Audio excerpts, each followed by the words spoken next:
Welcome, everyone. Let's take a minute and discuss physical wellness. But before we do, some things to think about as it relates to your physical wellness.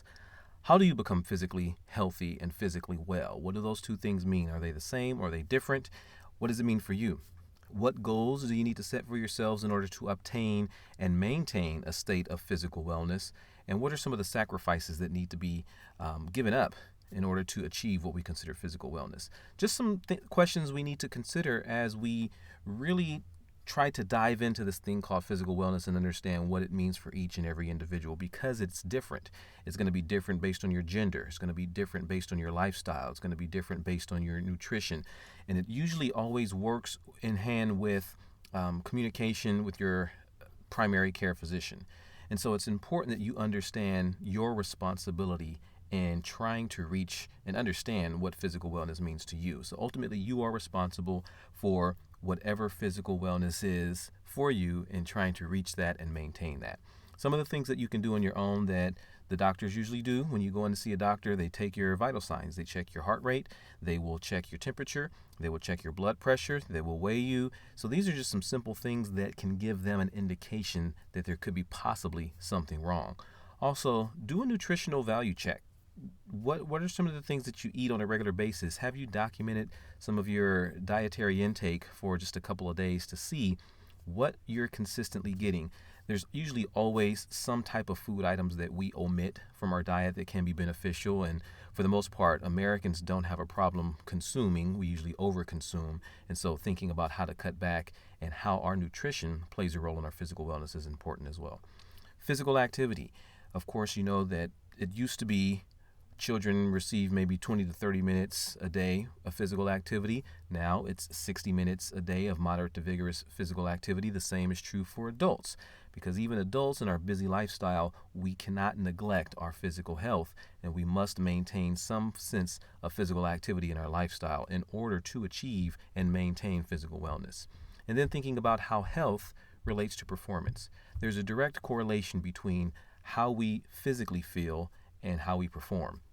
Whether it be extended attention span, not feeling so groggy or not feeling fatigued all the time, all of those things relate directly to our health and our overall physical wellness. And so it's important that we take some time, we assume the responsibility, and we consistently engage in activities that are going to be beneficial to our overall health and wellness. So just once I mentioned before, the general idea of physical wellness is that we say, you know what, I feel good. There's nothing wrong with me. I'm not sick. I'm not ill. I'm not coughing. I don't have a sore throat. I don't feel any signs of sickness. I'm okay. And that's typically the mindset that most of us have when generally when we're thinking about physical wellness, it's a lot more in depth than that.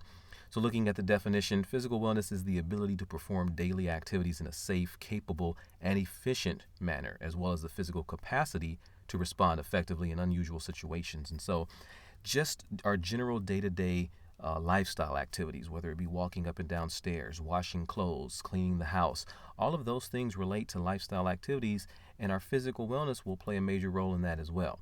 Some people say, you know what, I just don't like pain. I don't like breathing hard. And that's going to get to some of the excuses that we typically use as to why we neglect our health. And so thinking about some of those reasons why people neglect their health, we don't go into a situation deliberately thinking we are neglecting ourselves of any health benefits. However, our lifestyles will indicate that we are. And so we have what's called the one-day theory, or the time factor. And that's when people say, you know what, it's going to take too long to get back into shape. I just don't have time to do that. I just don't have the work. There's so many responsibilities I have. Keep in mind that once someone reaches a point of being what they consider out of shape, whether it be mildly obese, or morbidly obese, whether it be they're just putting on some excess weight, whether they start to feel joint pain, regardless of what it is, we don't get that way overnight. And so it's going to take usually twice as long in order to get ourselves in a state of health and physical wellness. And it takes a lot of work. And people are not usually willing to put in that work until it reaches a point where their physicians tell them they don't have a choice. And for whatever reason, our lifestyles are such, our lifestyles are such that we will prioritize everything else because it's personally satisfying to us, whatever it is that we're doing, that we're engaged in, and we neglect our health. And when we reach a point as we start to age and get older, when we start to see specific signs of our health declining, we want to start addressing it when there's things that we can do beforehand. We also have the excuse factor. People will come up with every possible excuse to avoid physical wellness and physical health. The bottom line, or the most used excuse, is the time issue. I just don't have the time to do it. People will say, you know what, I feel okay, I'm all right the way I am. I used to exercise when I was younger, so I know I'm fit. I have asthma, and so I don't want to exercise because I don't want to aggravate that anymore. I don't want to have those breathing problems. I don't want to get hurt. I have these reoccurring injuries. Whatever it is, we always find excuses to avoid taking care of our physical health. Bottom line is we say, don't have the time to do it, and so therefore other things take priority until it reaches, once again, a point where our physicians tell us we can't ignore it. We need to take care of our physical health.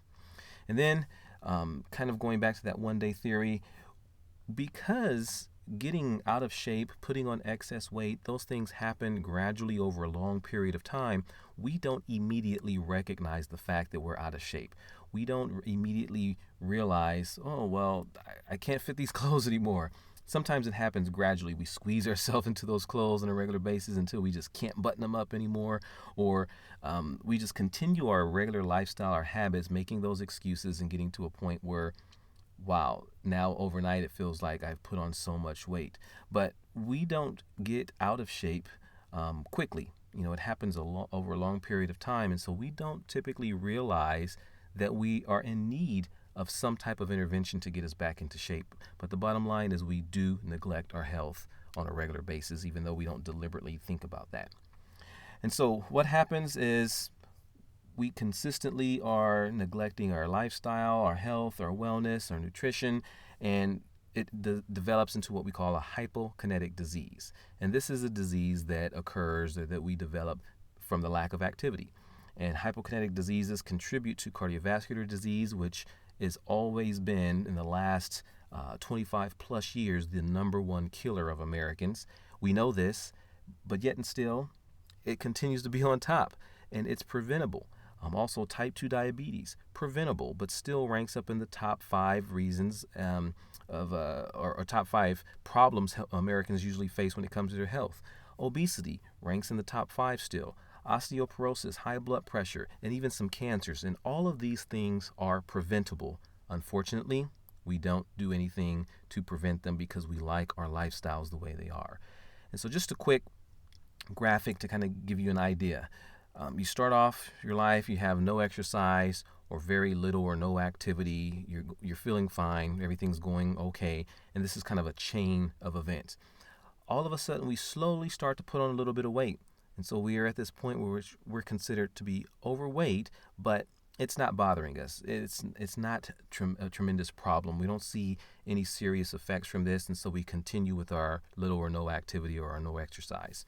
Then we reach a point where we become over fat, and that is when the body is mainly composed of fat. There's a higher percentage of fat than just about anything else in the body. And we slowly start to see some signs of this, but once again, it's nothing detrimental for us to really make a change in our lifestyle. We reach a point where we become obese, and that's based on BMI, in which our BMI is over 30. We're in a state of obesity. We start to develop the hypokinetic diseases. From this point, if there are no changes being made, we start to get the hypokinetic diseases, type 2 diabetes. We start to have heart problems. We start to have breathing problems. And it reaches a point where if it goes unaddressed, it can be life-threatening. And we need to recognize this chain of events. And so stop at the beginning point when we know we don't have any physical activity in our lifestyle and begin to make some changes. Slowly incorporate some of those activities. Things that we do on a recreational basis are just fine.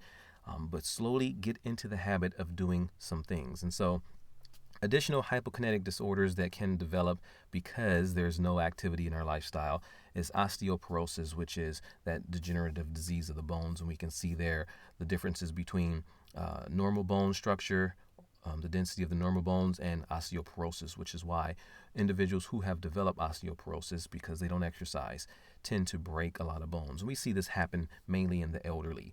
A few other things that contribute to this is poor diet. If we're not receiving enough calcium, vitamin D, vitamin K in our diet, those things help to strengthen our bones. We start to see this osteoporosis begin to develop. And so it's important that we recognize the balance between being physically active as well as eating correctly also. Another hypokinetic disease that can happen because of a poor lifestyle is stroke. And oftentimes people will say, well, you know what, it's just going to happen. We don't know it's going to happen. Well, we know that our lifestyle activities can minimize or even prevent some of these from happening. And so it's important that we maintain an active, healthy lifestyle so that we increase good blood flow, good circulation, so that we don't develop this. Because atherosclerosis, you can't see it. There's no signs of it happening. And typically, individuals will recognize this when they start to feel the signs of mild heart attack. The blood clots are developing. It's harder for the heart to pump blood through the system, through the blood vessels, and we start to experience a negative, outcome of that. But usually at that point, it's too late. The damage has been done. And so we won't know that this is happening just because we feel good. We can feel good one day, the very next day we can have a stroke. And so keep in mind that with stroke being a major cause of death in America, it's also something that can be prevented through simple lifestyle activities and proper dieting as well. We have certain cancers, which is basically just an abnormal growth that develop because of the certain things we eat or omit. We know that smoking, poor diet, high, heavy fat diet, heavy red meat diet, those things contribute to cancer. And we know that exercise does provide some risk reduction. But why do we still neglect our health? This is information that most Americans know. We understand this. However, our lifestyles, we get into a rut and we refuse to acknowledge the signs until it's too late. And so we have hypokinetic disease of type 2 diabetes. And I just wanted to identify some of the differences between type 1 and type 2 diabetes. There have been people in my class that said, you don't really make the distinguishing differences between the two. Type 1 diabetes is genetic. You can't stop yourself from getting it. Type 2 diabetes can be prevented. It's behavioral. You develop type 2 diabetes because of your lifestyle. In type 1 diabetes, the body is going to be destroying the pancreatic cells that release insulin in the body. But with type 2 diabetes, the body is not producing enough insulin. And so we have these differences. But the bottom line is type 1, you have it at birth. Type 2, it's developed because of your lifestyle. And type 2 diabetes used to be called adult onset diabetes because we saw it happening more and more in adults. But now we don't call it that anymore because there are kids as young as 10, 11, 12 years old that have developed type 2 diabetes. And so recognizing that there are several life-changing diseases that can develop from the lack of physical activity, poor diet, it should shock us into a state of realizing I need to be active. And so we take a look at this list of information right here. We have biological, environmental, and behavioral. And these are the disease factors, hypokinetic disease factors. We start off with the biological, things that can't be changed. We can't modify them. It's the way we are. Different genders, different cultural groups are kind of predisposed to hypokinetic diseases. Sometimes just as we get older, we're going to start experiencing some of the signs. Individuals in low-income communities, we see more hypokinetic diseases from individuals in those areas, and that also contributes to, poor lifestyle, poor diet, lack of education, lack of nutrition. All of those things work together to keep someone in this state of hypokinetic disease, risk. And so when we see environmental, well, we don't have much control over the environmental factors, really depending upon where you are. Some people will say, we do have a tremendous amount of control over that, but it's not easy for someone to just up and move. In the Central Valley, for example, we have the worst air quality. I think the most recent report, as I'm recording this, stated that the Kern County, Fresno area has the worst air quality in California. And so it's natural to find a lot of people with already existing health issues, whether it be asthma or bronchial issues, chronic heart conditions, just from being in this particular area. But knowing that means that we should be more aware that physical activity, proper diet, certain lifestyles need to be addressed. And we have the behavioral issues, those things that we can change. But for whatever reason, we continue to engage in these issues that contribute to hypokinetic diseases. So diseases that develop over a long period of time become chronic. So we start off with a hypokinetic disease. If they go untreated, they then become a chronic disease. And so those chronic diseases can be a permanent part of your lifestyle. So as you maintain your regular doctor's appointments, have these things checked out. Find out what kind of health you're in. Think about what kind of health you would like to be in and you would like to stay in, and work towards maintaining good physical wellness and good physical health so that you don't develop a chronic disease. Because if you're right there on the borderline of reaching some of those hypokinetic diseases and they don't go addressed and you just kind of ignore it and say, I still feel fine, I still like what I do, it will develop into a chronic disease. And before then, you're going to have to put yourself on medication. You're going to be forced to be on some type of exercise regimen. You're going to force to be on some restrictive diet. And sometimes people don't like to have that, which is why once again, I keep going back to being Americans, because this is typically when we talk about diet and exercise, it's only unique to the American culture, because we find that Americans are the only ones that are experiencing these at alarming rates, and it's continual throughout our lifespan. Generation after generation, we see these signs over and over and over again. So we need to engage in physical fitness. So just some ideas to be aware of with physical fitness. There's two different types. There's health-related, and then there's performance-related. Performance-related is also called skill-related, but we think about health-related. Those are the things, if you remember, back in school when you had to take the fitness test. Right now it's the fitness ground where kids are required to see how many push-ups they can do in a certain amount of time. The flexed arm hang, the curl-ups, the sit and reach, the mile run, all of those things are health-related fitness test components. And they're just there to give you a general idea or a measure of your overall health. Performance-related fitness components are there mainly for athletics or for the competitive nature. And so those things include speed, agility, and reaction time, and things of that nature. And so our focus is really on the health-related fitness. We don't really care if you're going to go into performance-related areas. What we're really caring about is your overall fitness. When we talk about stewardship of the body, that's what this focus is on. So the health-related fitness components, there are typically 5 of them. Some people will say that they kind of go back and forth and subtract some of these or add some additionals, but 5 basic core areas, which is cardiovascular, muscle strength, muscle endurance, flexibility, and body composition. And so with cardiovascular fitness, we typically remember this because of the mile. The mile run was one of those things, and in school everybody hated it. It was just a mile, when it really should be something that is a learning experience, that kids need to understand why they're doing the mile, need to understand how you're going to measure your VO2 max, your oxygen consumption for your aerobic capacity based on the mile. These are things that aren't taught in school. And so as adults, we kind of grow up with this experience and this negative stigma of the mile run or anything physically related that we don't really want to engage in because we have such a negative experience attached to it.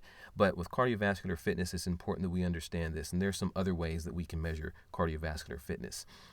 We do this from, like I mentioned, VO2 max. We can do it 3-minute step test. We can do the mile. There's something new called the pacer now that most kids are doing in school. There's a bike test. There's a treadmill test. So there's a lot of different ways that we can measure your oxygen consumption. And it's important that we understand this because this is naturally going to give you an indication as to how strong your heart is as well. We have muscle strength, which is that maximum force capable and that your muscles are capable of performing in one short, quick period of time. So just a burst of energy almost is what the muscle strength is. And this is typically measured by bench pressing your 1 rep max, maybe squatting 1 rep max to find out your lower body strength. It's also measured by grip strength, deadlift, so the chin-up test. So it's just different ways to measure how strong you are. Your muscle strength is going to also play a huge role in your overall physical ability to just function on a regular basis. So it's important that we recognize muscle strength as something that we need to integrate into our life. And most physicians, good physicians, will tell you that resistance training is important to accompany any type of dietary change. You have to have resistance training. Otherwise, you're not building up muscle. You can increase your cardiovascular endurance without building up muscle, but you need to also have that balance. And so it's important to recognize that. We have muscle endurance, and that is how strong your muscles are going to work over a long period of time. In schools, we typically see this with the push-ups, the sit-ups, flexed arm hang, bench press. And so we're seeing how long we can perform a particular activity, a particular movement or motion. Flexibility is extremely important as well, especially as we get older, because we minimize our range of motion. If we're consistently engaging in flexibility activities, it helps us to strengthen all the other parts of our bodies. And so individuals who, especially as you age, who have good flexibility are at low risk of having back pains and back aches, muscle sprains, ligament tears and damages and things like that. And so we want to check our range of motion. We do this typically with sit and reach, trunk lifts, shoulder stretch. We can do it with the toe touch, all those different ways just to indicate how flexible we are. And if we're not that flexible, we need to engage and incorporate flexibility exercises in our lifestyle more. And then body composition. Of course, the typical calculation method of BMI or checking out what your BMI is not accurate because it does not take into consideration your muscle density, your bone density, the water in your system. So all those things do make a difference when it comes to calculating your BMI. Also, there are two different charts for BMI. It's difficult to find the charts for female as in compared to males. Typically, we just lump them all up into one. But on a general scale, the BMI of females is always going to be slightly higher because females naturally retain a lot more water than males do. And so if you're checking your BMI and you're looking at a general scale and you may be considered overweight if you're at 25 BMI and you're female, keep in mind that that's actually normal for females. But we do this to really kind of give us an indication as to what we need to do. It identifies some possible hazards in our lifestyle. A good way to measure your BMI is to use what we call bioelectrical impedance. And sometimes there are scales. A Tanita scale is the most popular one, which it sends a small electrical signal through your body and detects the actual fat in the body and gives you a more accurate reading. Underwater weighing is probably the most accurate method of doing that. Not everyone has the facilities or the equipment to do underwater weighing to check your BMI, but if you need to have that done and you want to be extremely accurate, that's the way to go. And so I mentioned performance-related activities and performance-related skills. And these, as I said before, are mainly designed for athletes, and so it has a huge competitive focus on it: speed, agility, power, balance, coordination, reaction time. If you're in tip-top shape, or you think you're in good shape, or if you're in athletics, or if you're a competitive performer, these are some things that you also want to consider in addition to health-related physical activities. So, physical wellness concepts, it's the ability to maintain health or maintain a healthy quality of life that allows you to complete daily activities without undue fatigue or physical stress. And so, understanding physical wellness is more than just feeling good. It's more than thinking you look good. It's something that you need to maintain. It's not, you don't just reach a point of physical wellness and say, I'm done. There's nothing else I need to do. So it's also the ability to recognize that you have, or your behaviors that you do have are significant and they will impact your life, be them positive or negative. They're going to impact your overall wellness one way or another. And understanding why being healthy, doing healthy things, educating yourself, avoiding destructive behaviors can be beneficial. So once again, it goes back to that sense of personal responsibility. You are responsible for this information, for knowing and for doing, because when you reach a point when you're bedridden or you have to take medication, you're taking supplements, all those things can be avoided if you just make some changes in your lifestyle. A lot easier said than done, right? Well, looking at some definitions, most people get these mixed up. Physical activity and exercise.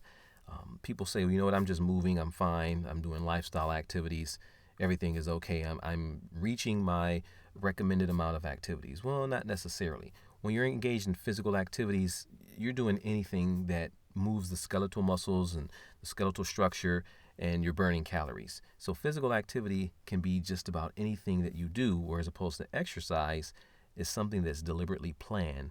You're going in, you're doing a particular exercise for a particular reason to address specific muscle groups for a specific purpose and outcome. And so physical activity is just anything that you do. Exercise is something that's deliberately done and planned for a particular purpose.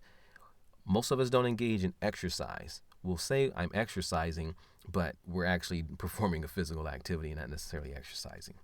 So how much physical activity do we need? Mentioned earlier, the kids still need 60 minutes a day of moderate to vigorous physical activity. Adults, at least 2.5 hours per week. That's actually changing to an hour a day as well, sometimes even more than that a day, depending upon what you're doing, depending upon your lifestyle, whether or not you're already engaged in physical activities or not. So understand how much physical activity is actually recommended for your age group. That information is going to show up on a test sometime soon. Now, there's a difference between aerobic and anaerobic, and it's important that we understand both of these so we understand the differences and the benefits. Aerobic means any type of activity that you're performing that requires oxygen. It uses large muscles of the body. The exercise is consistent, it's steady, it's ongoing, and you're exerting a moderate amount of effort in order to continue that exercise. When you're engaged in aerobic activities, of course, we know aerobic means you're increasing your heart rate. Your heart rate gets elevated, and you have to try to consistently perform that. And we do that through jogging. Some people do Taibo activities, circuit training activities on a regular basis, power walking, cycling, anything in which you're consistently moving and ongoing, increasing your heart rate and trying to reach a particular, maybe your target heart rate, and maintain it there. And then on the other hand, we have anaerobic activity in which we're not using as much oxygen.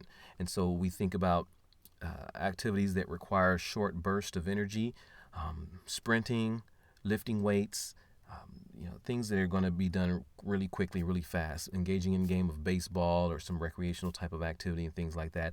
We're not constantly moving and ongoing on a regular basis. We're using larger muscles of the body for a short period of time. And so those things are not going to require as much oxygen, but they do require muscle strength, muscle endurance as well. So we have this thing called the training effect. And this is what you want to try to reach if you are engaging in any type of physical activity. And the training effect takes place once you have exercised or done something for a period of time in which your body begins to make adjustments, begins to see the benefits, or begins to react. And so it's a physiological change that starts to occur in a body, whether you're starting to lose fat, you're starting to gain more muscle mass, you're starting to increase your aerobic capacity. That's when the training effect takes place. And after you reach this point, you need to then begin to address what we call the FIT principle, which I'm going to talk about in just a second. But with the training effect, this happens when we start to burn about 2,000 calories. And 2,000 calories is the typical amount of calories that adults usually consume or should consume on a regular basis. And if we're thinking about a balance, we know that we need to burn as many calories as we're consuming in order to have that balance. If we are consuming 4,000 calories a day, but we're only burning 2,000 calories, we still have that 2,000 calories unaccounted for, and that's going to develop fat into the body. So once we reach that point, we need to start to implement some of these areas of the FIT principle.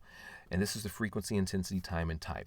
Frequency is how often you're going to work out, how hard you're going to work out is the intensity, how long you work out is the time, and then the type is what kind of workout you're doing, whether it be muscle training, cardiovascular, aerobic, so you can vary those things up.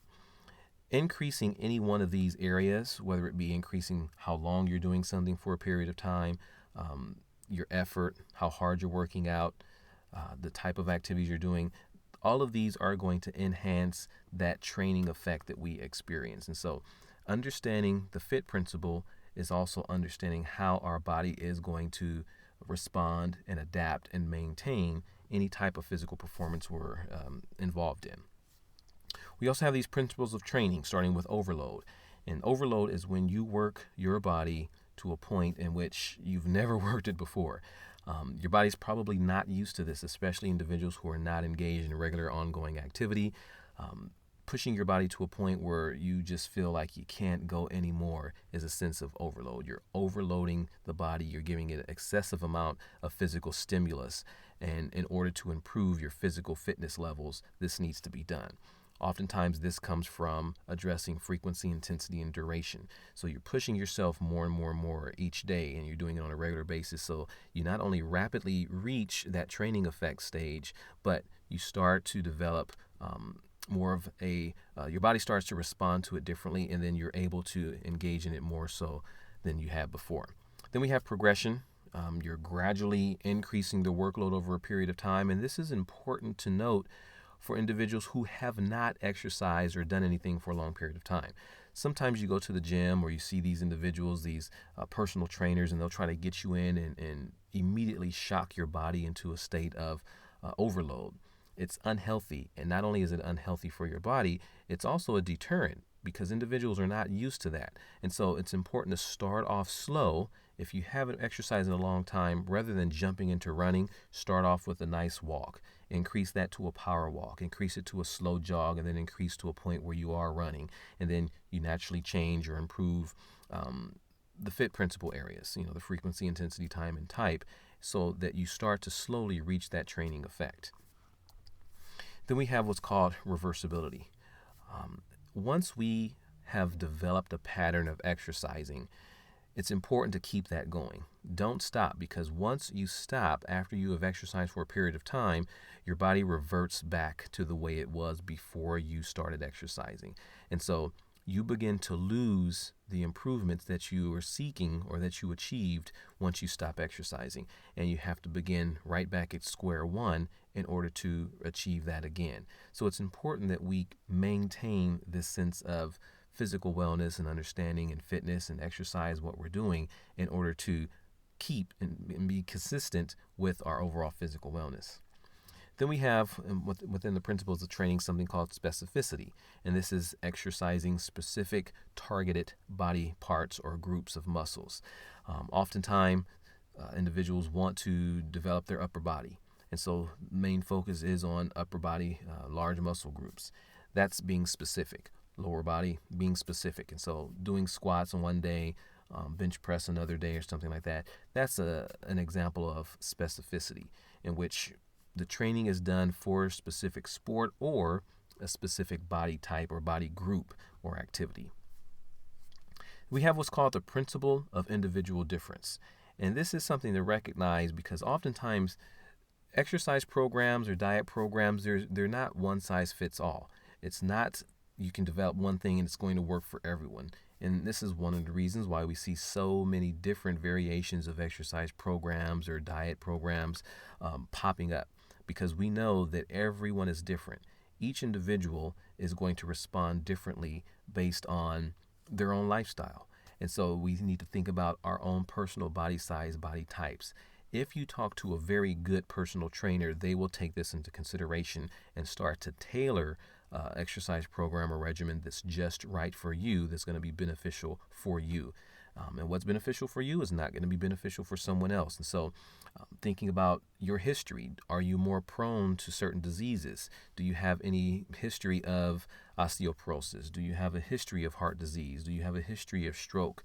All of those different things are good questions that a good trainer is going to ask, and that you can ask yourself, because if you know these answers, then it's better for you to start to make yourself aware of and address the issues so that they don't become a problem as you start getting older. Thinking about the past experience, what is your experience with exercise and with diet like? Are there any chronic conditions in your family? Do you have any chronic conditions specifically? Do you have any past injuries you're worried about? Because that can also, thinking about the FIT principle, gradually build up those areas in which they were once weak or injured or hurt, and start to improve and get you to a point where that physiological change is occurring.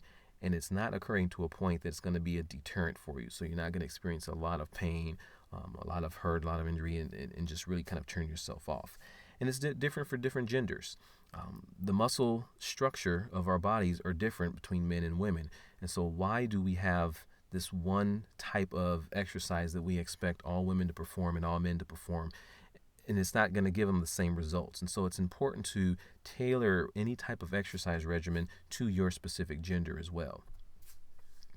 And so when you train, and one of your lab activities is to develop or to calculate what's called your target heart rate, and try to reach that. Once you identify what your target heart rate is and you begin to exercise, it's important to regularly check your heart rate so that you know your training intensity. You know how hard you're working out. You know if you need to push yourself a little further.